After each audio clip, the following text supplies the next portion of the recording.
The train had come and gone, leaving behind only a shimmering heat on the rails and a silence that felt heavier than the noise it replaced. She stood on the raw lumber of the platform, a single small trunk at her feet, and held the photograph in a way that suggested it was the only anchor she had in the entire bleached-out world. Her dress was dark silk, impossibly fine for this place of dust and splintered wood, and the tiny, careful stitches of the cranes embroidered on her collar seemed to mock the vast, clumsy emptiness of the sky. She did not move for a long time, not to wipe the film of grit from her face or to adjust her grip on the paper image, because stillness was a kind of armor, a refusal to admit she was lost. She had been taught that a woman's worth was in her quiet endurance, and she had never imagined a silence as profound or as punishing as this. The sun climbed higher, pressing down with a physical weight, and the few men who lingered near the station, a freight handler, a listless telegraph clerk, watched her from the corners of their eyes. They did not speak to her. She was a curiosity,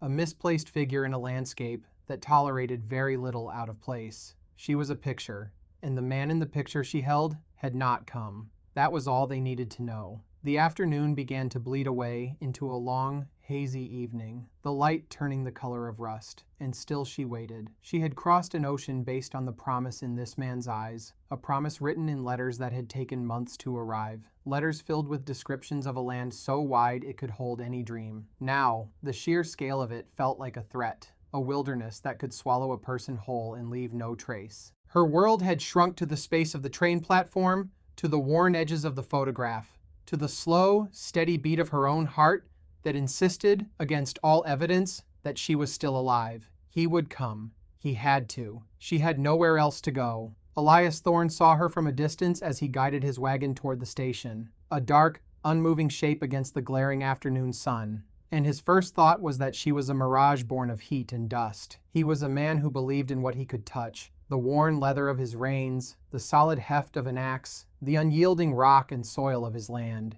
He did not believe in apparitions. But as he drew closer, she resolved into a person, a woman so profoundly out of place that the sight of her was like a stone dropped into the placid water of his day.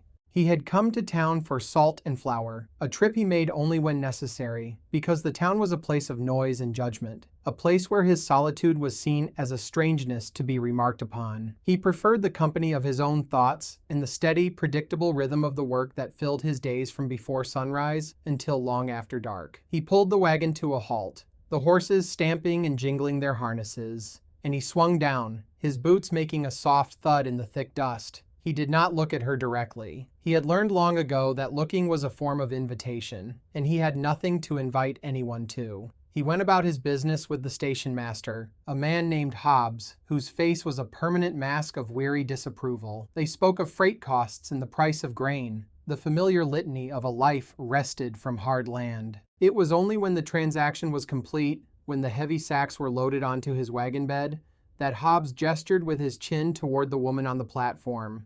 "She's been there since the morning train," he said, his voice low and conspiratorial. Asking for Caleb Thorne, the name hit Elias like a physical blow, a ghost he had buried under years of hard labor and deliberate silence. Caleb, his younger brother, the one with the easy smile and the reckless dreams, the one who had always believed the world owed him something beautiful. Elias turned his head slowly, his movements measured and reluctant, and truly looked at the woman for the first time. She was small, fine-boned, with hair as black and glossy as a raven's wing, and she was clutching a photograph as if it were a prayer. He knew, with a certainty that settled in his gut like a cold stone, whose face was on that paper. He walked toward her, each step an effort, the dust rising in little puffs around his worn boots. The world seemed to narrow to the space between them. She saw him approaching, a tall, weathered man whose face was a map of sun and wind, and a flicker of something, hope, perhaps, or just recognition, crossed her features. She held out the photograph. "Caleb?" she asked, the single word soft, hesitant, a question that had been waiting all day to be answered. He looked down at the image. It was Caleb, younger, grinning, his hat pushed back on his head, full of the careless confidence that Elias had once envied and now only remembered with a deep, hollow ache. He looked from the smiling face in the picture to the waiting face of the woman, and he felt the weight of a promise he had never made. He shook his head once, a small, sharp movement. He did not have the words to explain it all, not in a way that would be gentle. The truth was not gentle. "Caleb is gone," he said, his voice rough from disuse. He pointed a calloused finger toward the low hill just outside of town, where a handful of wooden markers stood stark against the sky. "He's buried, 6 months now." Her hand, the one holding the photograph, fell to her side. The hope drained from her face, leaving behind a profound and terrible stillness, as if she had been turned to stone right there on the platform. She did not cry. She did not speak. She simply stood there, a bride delivered to a grave, and the vast, indifferent silence of the land rushed in to fill the space where a life was supposed to have begun. The silence that followed was broken only by the tired sigh of the horses and the distant, lonely cry of a hawk circling in the immense sky. Elias stood before her, a man carved from the same hard material as the land itself, and felt a helplessness he hadn't known in years. He was a man of practical solutions, of mending fences and setting bones, and knowing when to plant and when to wait. He knew how to deal with drought and sickness, with the sudden violence of a storm, and the slow cruelty of a bad winter. He did not know what to do with this woman, with the wreckage of a life that had washed up at his feet. Her composure was a thing to behold. It was not the absence of feeling, but the careful, rigid control of it. A discipline so complete, it was almost frightening. She lowered her gaze to the photograph in her hand, her fingers tracing the outline of his brother's smiling face, and then she carefully, deliberately, tucked it into a sleeve of her dark dress. The gesture was one of finality. It was an ending. Hobbs watched from the doorway of the station, his arms crossed, his expression unreadable, but tinged with the smug satisfaction of someone witnessing a drama that was not his own. The town was watching. They were always watching. Elias knew what they saw. The strange, solitary Thorne brother, saddled with another man's mistake. He could leave her there. It was not his responsibility. Caleb had made the arrangement, sent the letters, paid the passage with money he likely didn't have. It was Caleb's ghost, not his. He could turn, climb back onto his wagon, and drive away, back to the ordered quiet of his ranch. And by morning, she would be someone else's problem. But he looked at her, at the straightness of her spine, at the way she held her chin, and he saw not a problem, but a person. He saw the same stubborn resilience he recognized in a young tree fighting for life in rocky soil. He had buried his brother on a cold day in late winter, had carved the name himself into a piece of scrap lumber because that was all he could do. He had thought that was the end of his duty to Caleb. He had been wrong. He cleared his throat, the sound loud in the quiet air. "There's no one for you here," he said, the words blunt, unadorned. It was a fact, not a judgment. She looked up at him then, her eyes dark and unreadable, and gave a single, almost imperceptible nod. She understood. He waited, expecting tears or accusations, or perhaps the kind of desperate pleading he would not know how to answer. Instead, she said nothing. She simply stood, her small trunk beside her, a figure of profound and solitary dignity. It was the dignity that decided him. He couldn't leave that to be picked apart by the town's casual cruelties. He turned, without another word, and walked back to his wagon, his mind working, turning over the problem. He rearranged the sacks of flour and salt, clearing a small space on the wagon bed. It was not a seat, not an invitation to comfort, but it was a space. It was something. He walked back to her. He did not offer a hand. He simply nodded toward the wagon. "Get in," he said. It was not a request. It was a statement of what was going to happen next. For a long moment, she hesitated, her gaze shifting from his face to the wagon, to the vast, empty land that stretched out behind it. This was not the life she had been promised. This man was not the man from the photograph. This was a choice made in the absence of all other choices. She picked up her trunk, the movement fluid and graceful despite its weight, and carried it to the wagon, placing it carefully on the bed before climbing up herself. She settled onto the rough wooden planks, her back straight, her hands folded in her lap, and looked straight ahead, not at him, but at the horizon. Elias loaded her trunk beside her, the leather worn and foreign beneath his calloused hands. He climbed into the driver's seat, took up the reins, and with a soft click of his tongue, set the horses in motion. The wagon creaked and groaned as it rolled out of town, past the silent, watching faces, and onto the long, dusty road that led to his home. He did not know her name. She did not know his. They rode in a shared, heavy silence, two strangers bound by the ghost of a man who had promised them both a future that would never be. The journey to the ranch was long, the miles stretching out under a sky that was slowly deepening from hazy blue to a bruised purple. The landscape was unforgiving, a sweep of dry grass, rock, and hardy, twisted trees that clung to life with a grim tenacity. Elias understood. He did not speak, and neither did she. The only sounds were the rhythmic clopping of the horses' hooves, the constant creak of the wagon wheels, and the whisper of the wind through the tall grass. For Elias, the silence was familiar, a comfortable garment he wore every day. He wondered what it felt like to her. He watched her from the corner of his eye. She did not slump or fidget. She sat as she had at the station, a figure of immense composure, her gaze fixed on the horizon, as if she could read something in the endless expanse of land and sky. She was seeing, he realized, the raw material of the life Caleb had described in his letters. He had seen the letters. Caleb had read them aloud, his voice full of a romantic, foolish pride. He'd spoken of a home, of prosperity, of a place where a man could build something that would last. He had not spoken of the backbreaking labor, the isolation, the constant grinding struggle against a land that gave up nothing easily. He had sold a dream, and this woman had bought it. Elias felt a dull, familiar anger toward his brother, an anger softened by the deep, unshakable grief that was its constant companion. The sun was setting by the time they turned off the main road and onto the rutted track that led to his property. The ranch was not a grand place. It was a small, solid house built of timber he had cut and hauled himself, a sturdy barn, and a web of fences that represented years of work. It was a place of order carved out of chaos, and it was his entire world. He pulled the wagon to a stop in front of the house. He got down and went to the back to help her.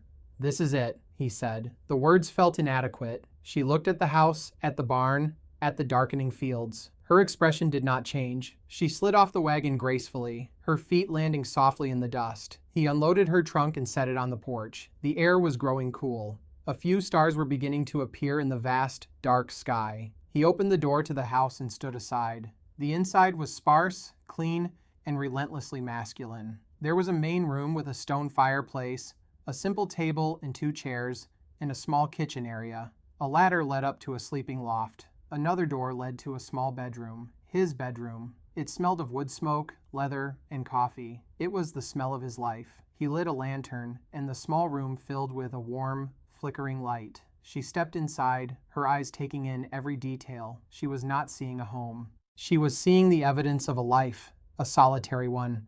"The loft is yours," he said, pointing. "There's a cot." He had not thought beyond this moment, beyond the simple, brute fact of getting her away from the town. Now she was here, a presence in his silent house, and he had no idea what came next. He felt a sudden, sharp need to be outside, to be in the open air where things made more sense. "I have to see to the horses," he said, and turned and left without waiting for a reply. He worked by the light of the moon, the familiar motions of unharnessing the team, brushing them down, giving them water and feed, calming his thoughts. He was a man who lived by a strict, unspoken code. You finished what you started. You cared for what was yours. You did not turn your back on a responsibility, even one that had been thrust upon you. But this woman, this stranger with the silent eyes and the unyielding spine, what was his responsibility to her? He finished his chores and stood for a long time by the corral, looking at the dark shape of the house. A soft light now glowed from the small window of the loft. She was still there. She had not run. He wondered what she was thinking. Alone in a dead man's house, in a strange land, with nothing but a trunk of clothes and a photograph of a ghost. He went back inside. The main room was empty. He could hear no sound from the loft. On the simple wooden table, she had placed 2 things, a small chipped porcelain bowl and a single folded piece of paper. He picked up the paper. It was covered in characters he could not read, elegant, precise brushstrokes that were as foreign to him as the woman herself. He looked at the bowl. It was empty. He understood. It was not a request for food. It was a statement. She was here. She existed. She had a place at his table. He took a loaf of bread from the pantry, cut 2 thick slices, and put them on a plate. He added a piece of cheese. He filled a cup with water from the bucket. He placed the simple meal on the table, next to her bowl. Then he climbed the ladder to his own small cot in the corner of the main room, leaving the bedroom, his bedroom, empty. He lay in the dark, listening to the silence of the house. A silence that was now different. It was no longer empty. It was waiting. Days turned into a week, then 2. Her name, he learned, was Hannah. She told him not with her voice, but by tracing a character in the dust on the porch, a character that looked like a flower. He said his own name, Elias, and she repeated it softly, the sound unfamiliar on her tongue. They lived in a world of gestures and shared tasks, a language built from necessity. He would rise before dawn and find that she was already awake, the fire in the hearth rekindled, a pot of coffee brewing. She moved through his house with a quiet efficiency that was both unnerving and deeply calming. She did not ask for anything, but she began to transform the space in small, almost imperceptible ways. She mended a tear in his work shirt with stitches so fine they were nearly invisible. She found a patch of hard sun-baked earth near the house and began to work it, turning the soil with a trowel she had found in the barn, her movements patient and determined. A garden. He watched her from a distance, unsure what to think. Nothing had grown in that spot for years. The sun was too harsh, the soil too poor. It was a fool's errand. But every day she was there, coaxing life from the unforgiving dirt, and he did not have the heart to tell her it was hopeless. The town did not forget them. On his next trip for supplies, the silence in the general store was heavier than usual. Men stopped talking when he entered. Eyes followed him as he gathered his goods.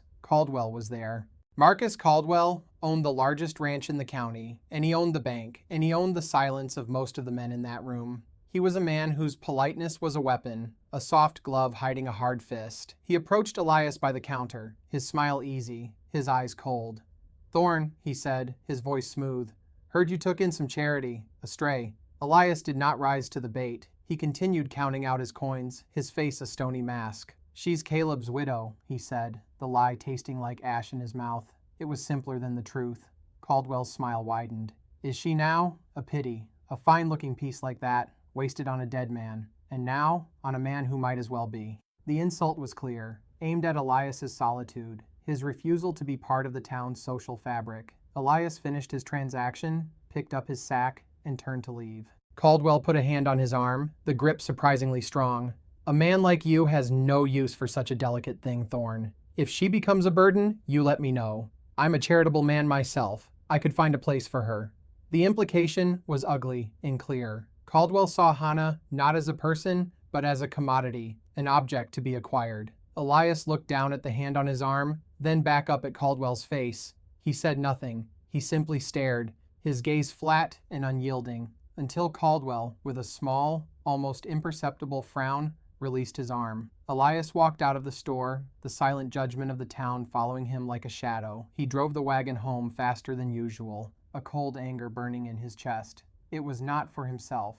He was used to the town's contempt. It was for her, for the quiet dignity they could not see and would happily destroy. When he got back to the ranch, he saw her in her small patch of earth, kneeling, carefully placing seeds into the soil. She looked up as he approached, her hands covered in dirt, and for the first time, he saw not a stranger, not a burden, but an ally. She was fighting the same battle he was, in her own way. A battle for a small piece of life in a place that preferred things to be barren. He walked over to her, holding a small cloth sack. He opened it. Inside were seeds, vegetable seeds. He had bought them in town, an impulse he didn't fully understand himself. He held the sack out to her. She looked from the seeds to his face, and a small, slow smile touched her lips. It was the first time he had seen her smile. It changed everything. That small patch of earth became a focal point, a shared project that existed outside the world of words. Elias, using his knowledge of the land, helped her build a small irrigation channel from the creek, a thin trickle of life-giving water that would sustain the garden through the brutal heat of the coming summer. He would watch her work, her movements economical and precise, a stark contrast to the sprawling, often wasteful force he applied to his own tasks. She was not fighting the land, she was persuading it. She seemed to know the language of growing things, a language he had never bothered to learn. He had always seen the earth as something to be broken, to be subdued. She treated it as a partner. She began to speak more, single words at first, learned from him. Water, sun, good. He in turn learned the meaning of her gestures, the slight incline of her head that meant understanding, the way she held a tool that spoke of her determination. A quiet rhythm established itself between them. They were two solitary people orbiting a shared center, their silence no longer empty but filled with a kind of mutual respect. He found himself looking for her as he went about his day, a glance toward the garden, a glimpse of her dark hair as she hung laundry on the line he had strung for her. Her presence was a quiet note in the loud silence of his life, and he was beginning to realize how much he had needed to hear it. The garden began to grow. Tiny green shoots pushed their way through the dark soil, a miracle of stubborn life. Hannah would touch each one gently, as if greeting an old friend. The sight of it stirred something in Elias, a feeling he had thought long buried with his brother. Hope. It was a dangerous thing in this land. It made a man vulnerable. The water that fed the garden came from a creek that marked the eastern boundary of his property. It was not a large creek, but it was reliable, a steady artery of cool water that flowed down from the hills. It was the lifeblood of his ranch, and now of her garden. He knew the water was also a point of contention. It flowed through his land before it reached Caldwell's sprawling acreage. For years, Caldwell had been buying up smaller ranches, consolidating his power, his thirst for land and resources seemingly unquenchable. Elias's small ranch, with its crucial water rights, was a stone in his shoe. Caldwell had made offers before, polite, reasonable-sounding offers that were backed by an implicit threat. Elias had always refused. This land was the only thing he had left that connected him to his family, to a past that was more than just a series of losses. He would not sell. But now, he had something else to protect. He had Hannah, and he had her garden. The vulnerability he had feared was no longer a vague premonition. It had a face and a name. One afternoon, he was repairing a fence line when he saw them, 3 riders coming from the direction of Caldwell's ranch. They were not coming up the main track to the house. They were following the creek. Caldwell was in the lead, flanked by 2 of his hired hands. Elias straightened up, his hand resting on the post he had been driving into the ground. He watched them approach, his body tense. They did not ride toward him, but stopped at a narrow point in the creek on his property. They dismounted, and Caldwell began pointing, directing his men. They were carrying shovels and tools. He understood immediately. They were not here to talk. They were here to build a dam. A temporary one, Caldwell would likely claim, to deal with the dry season, but they both knew it would be permanent. It would divert the bulk of the water, leaving Elias with a useless trickle. It would kill the garden. It would kill the ranch. Elias left his tools where they lay and began walking toward them, his stride long and steady. He did not run. He did not shout. He moved with a deliberate calm that was more menacing than any outward display of anger. The air grew still and heavy, the only sound the distant cawing of a crow and the soft clink of a shovel hitting rock. He saw Hannah come out of the house. She stood on the porch, a small, still figure watching.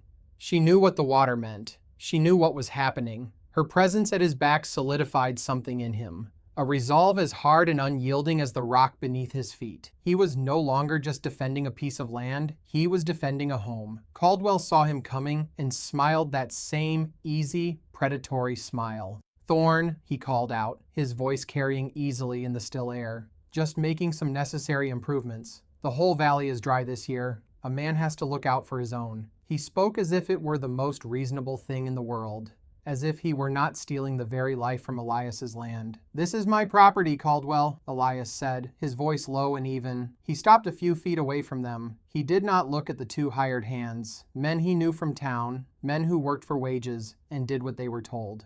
He looked only at Caldwell. "Your property ends at the stone marker. This creek is mine." Caldwell laughed, a short, humorless sound. "Possession is a funny thing, Thorn. It's about who can hold it. You've been sitting on this land, letting it go to waste, while men like me are building something. Progress. You can't stand in the way of progress." He gestured dismissively toward the ranch house, toward the small, struggling garden. "You're alone here. You have nothing." His gaze flickered past Elias, toward the house, and his smile turned cruel. "Except for the little china doll Caleb ordered for himself.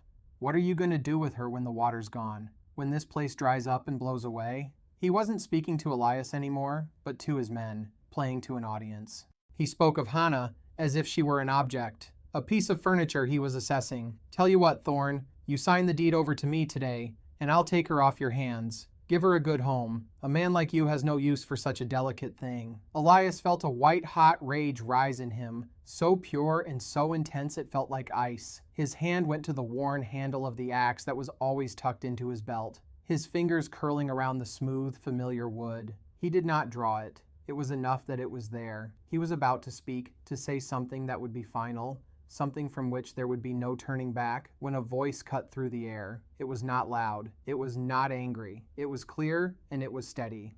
"No." The word was spoken in perfect, unaccented English. It came from behind him. He turned his head slightly. Hannah was no longer on the porch. She had walked down from the house and was standing a dozen yards away, her hands clasped in front of her, her back as straight as a fence post. She was looking directly at Caldwell, her gaze unwavering. The air crackled with a new kind of tension. Caldwell and his men stared at her, their smirks faltering. They had assumed she was a silent, passive thing, a creature who did not understand their language or their world. They had dismissed her. They were wrong. Caldwell recovered first, a flicker of annoyance crossing his face. He looked from her back to Elias. "You teach your property to talk, Thorn?" The insult was meant to provoke, to push Elias into a reckless action. But the single word from Hannah had changed the equation.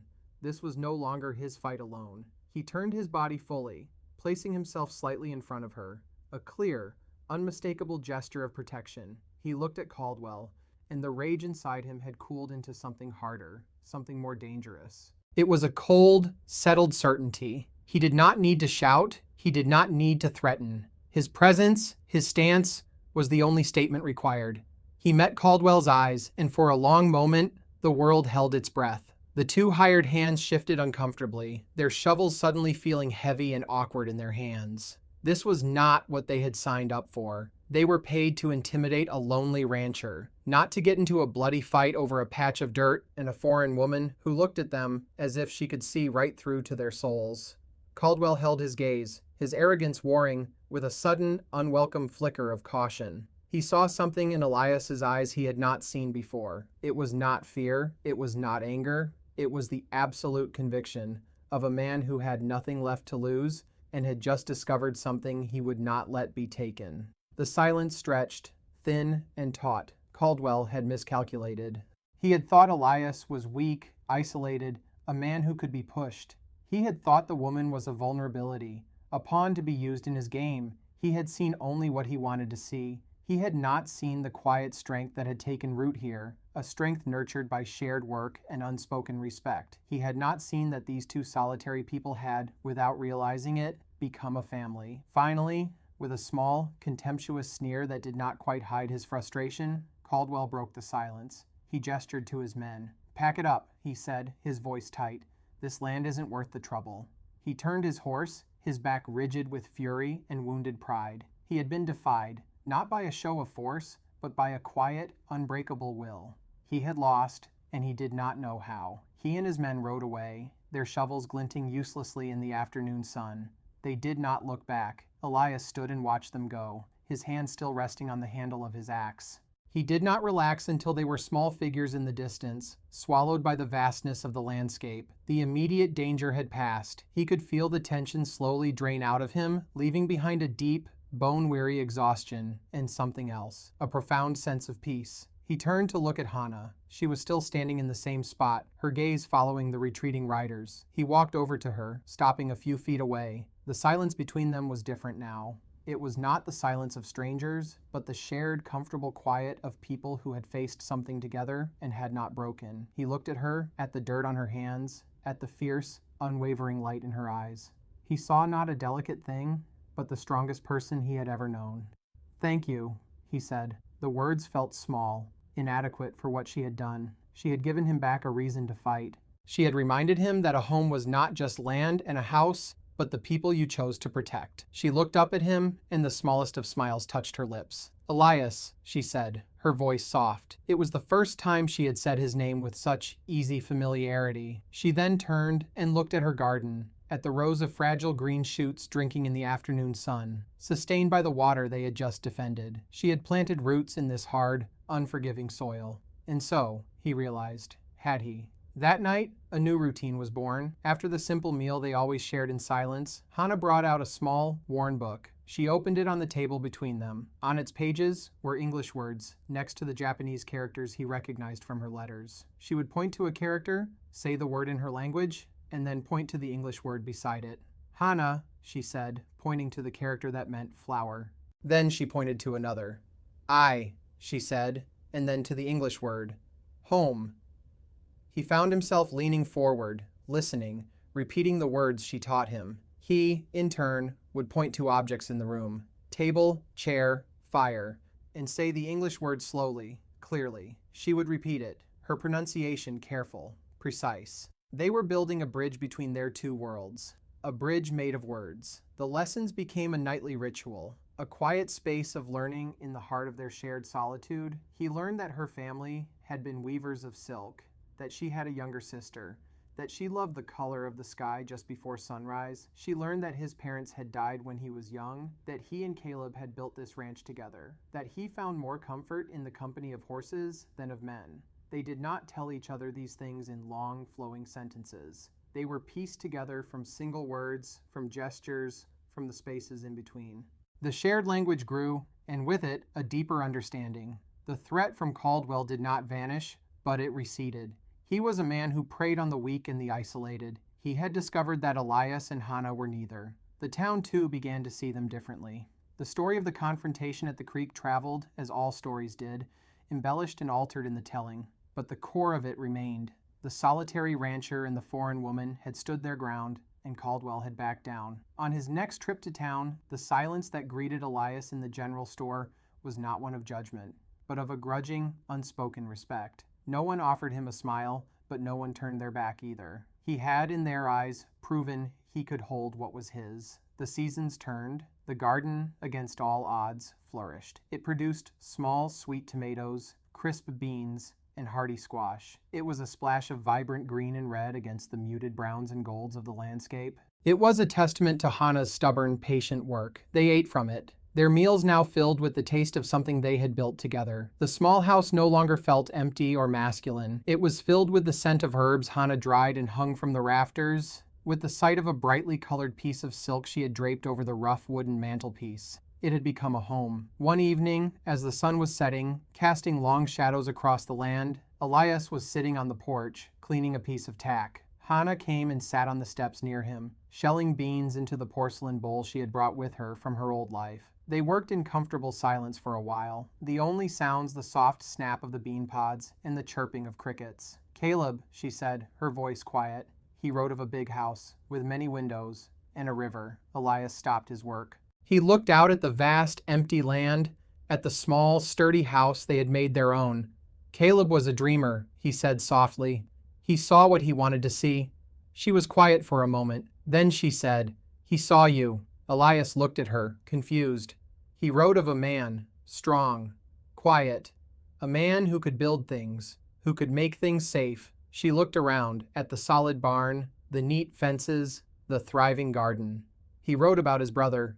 A feeling Elias couldn't name swelled in his chest. It was a complex mix of grief for the brother he had lost, and a profound, aching gratitude for the woman who sat beside him. Caleb, in his own careless, dreaming way, had brought them together. He had made a promise he couldn't keep, but in the wreckage of that promise, they had built something real, something truer and stronger than the dream had ever been. He did not know what the future held. The land was still hard, the winters were still long, and men like Caldwell still existed.